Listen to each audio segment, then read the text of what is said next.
Hello friends, welcome to my channel and thanks for watching this video. So we have ended with one more rather volatile week on the Wall Street, and let me put the most important thing first.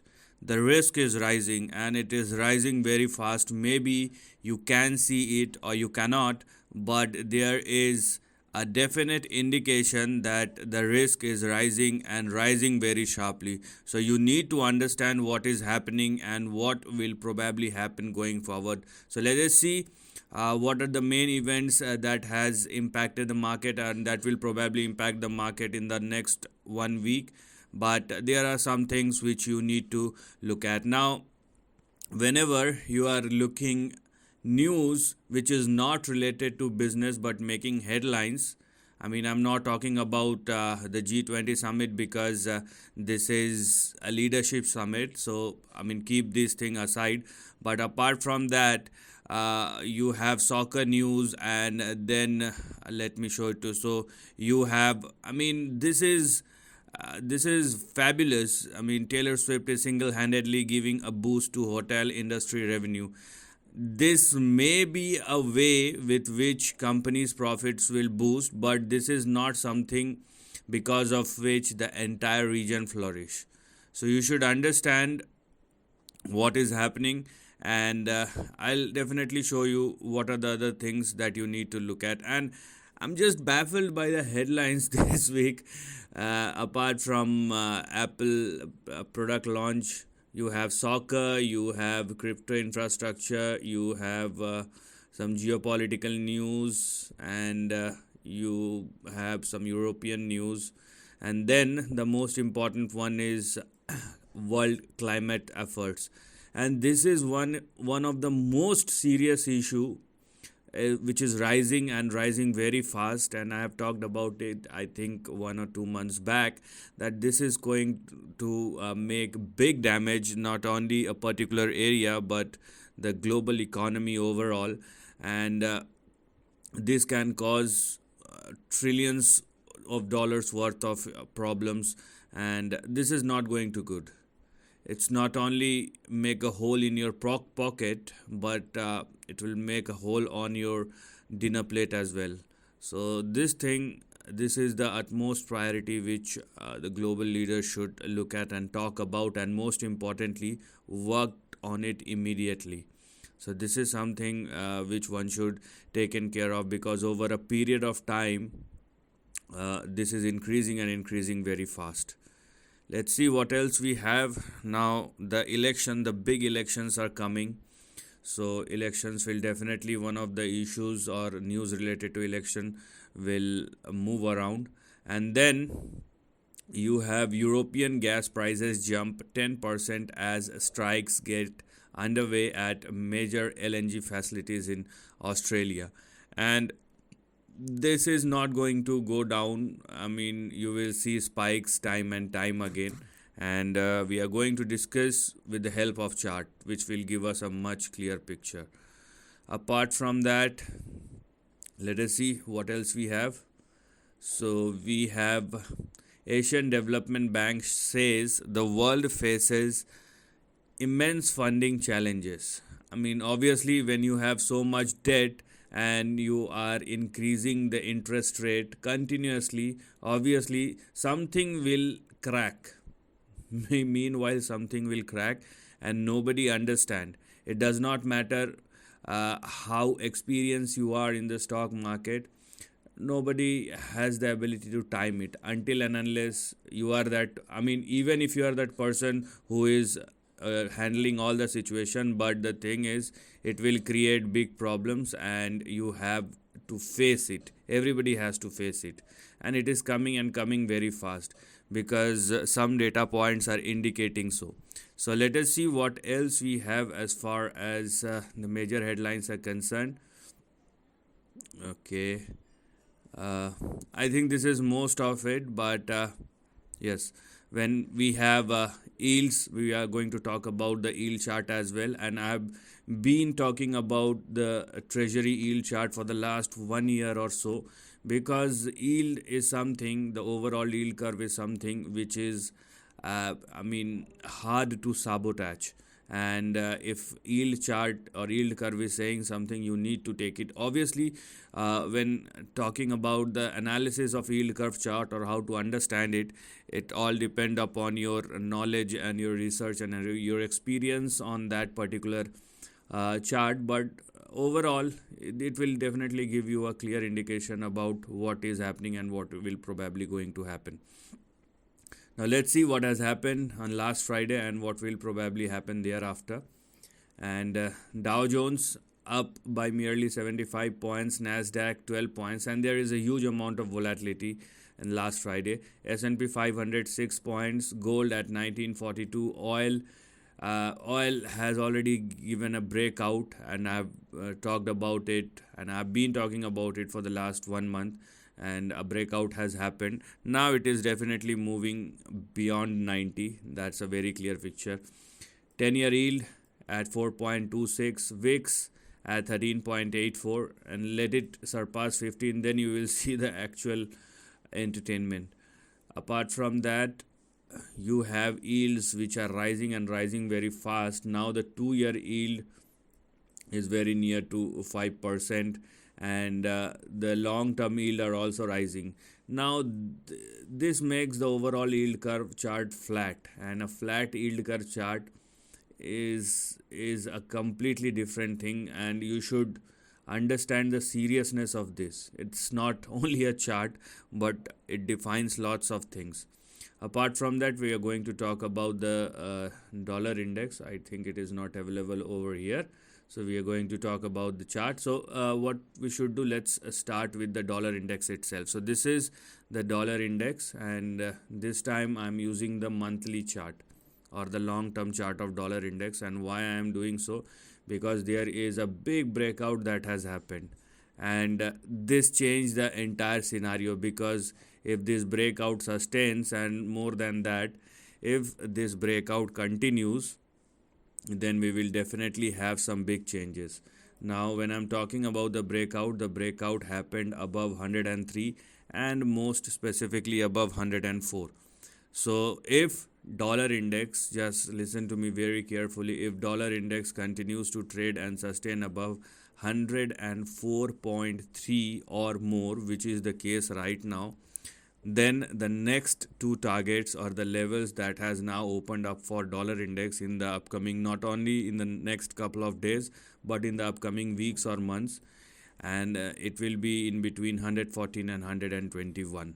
So this is not at all good for the stock market, and this is indicating something is coming. Stock market may not react very much right now, but once there is a continuous rising of the dollar index, then you will see definite problems. Then you will definitely see problems, and if it moves toward 121, obviously the risk is rising. Apart from that, when we are talking about the US 10-year yield, let me show you the yield chart. So when I'm talking about the yield, this is the yield chart which I have been working with, and if you are looking at the yield curve chart, this is not at all giving you a very comfortable or suiting scenario. So here we are. So this is the yield curve chart. Let me adjust this. So here it is, and if it continues to trade the way it is, then obviously we will definitely have bigger issues going forward. So with a stop loss or support of 4%, at 4%, this is 4 in terms of percentage. I mean, if this is the scenario, I am very fearful that it will swing somewhere in between 7 and 10%, and this is not going to be a very good scenario for the stock market. And this is what I have been thinking about for the last couple of weeks. I don't know whether I have shared the chart in this fashion or not, but I have been thinking about it, and if this is the scenario, then obviously something big is coming, and market will face a risk in the near future. If this is going to rise and rise very fast, then obviously you are carrying unnecessary risk, or a risk is coming. So this is something which we also need to look at.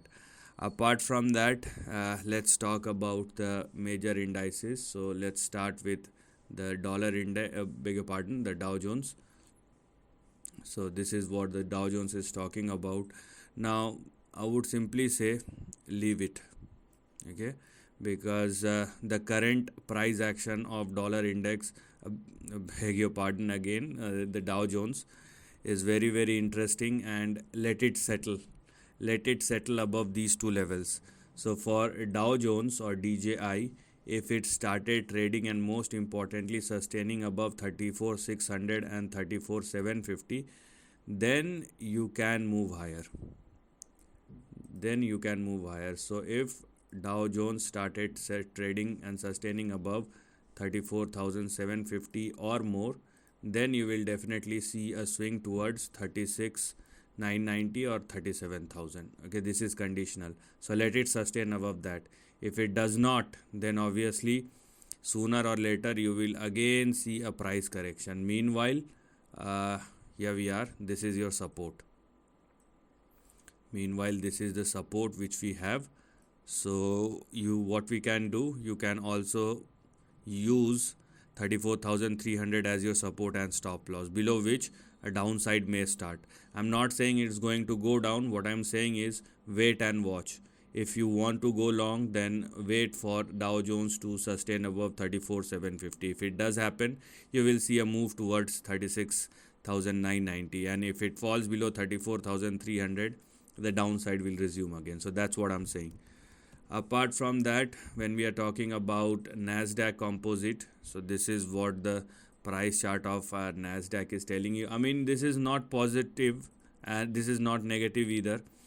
What is happening right now, a breakout already happened above. Here we are. So breakout happened, and then NASDAQ swung higher, and then there is a correction, and then the NASDAQ retested its breakout zone, which is 13,180. So if NASDAQ continues to trade above 13,180, the uptrend is on. But looking at the current price action, it is more like a range bound, and NASDAQ is trading in between 13,180 and 14,500. So this is the range. So if you want to play the range, trade the edges until and unless you are a professional. If you are a professional, then you don't require my advice, okay? But if you are not a professional, then wait for NASDAQ to settle at the edges or beyond the edges, and then you can go for your next move. Apart from that, when we are talking about S&P 500, so this is S&P 500. I mean, the chart which is much more similar to NASDAQ, and the same kind of price pattern which we can see here in S&P 500 as well. So for for NASDAQ as well. So for S&P 500 also, there is a breakout above 4326 and 4342, which we can clearly see.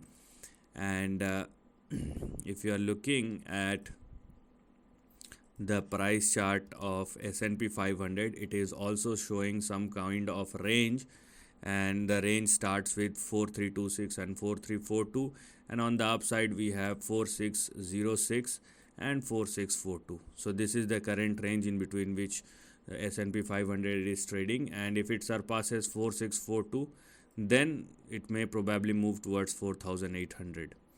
So right now, one thing is very clear: some data points, and they are very important data points, be it the dollar index or be it the yield curve or the bond yields, and they are the very important data points, and if they are indicating something, you must take it with utmost seriousness.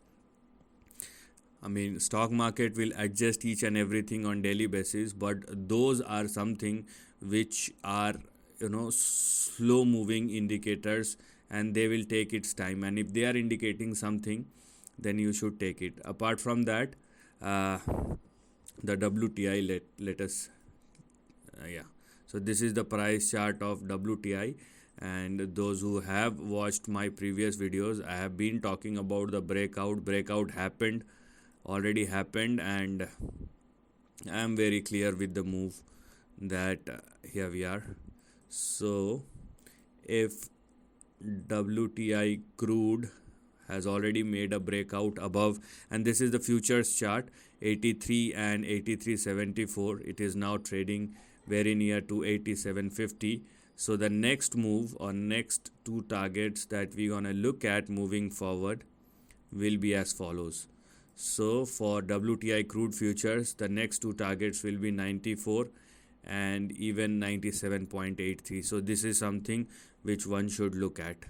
Now things are turning very bad, because when commodities are moving higher, when you have high inflation, when the dollar index is moving higher, this is a complete hodgepodge scenario when the bond yields are moving higher. So the stock market is trying to adjust itself right now, and it is very hard to predict from the trend. And that's why I have said, just focus on the levels and do not react immediately. Wait for either a breakout or for a breakdown, and then take your decisions accordingly. Meanwhile, all the important indicators are telling you something, and you need to understand that silent language. So this is the end of the video. Thanks for watching.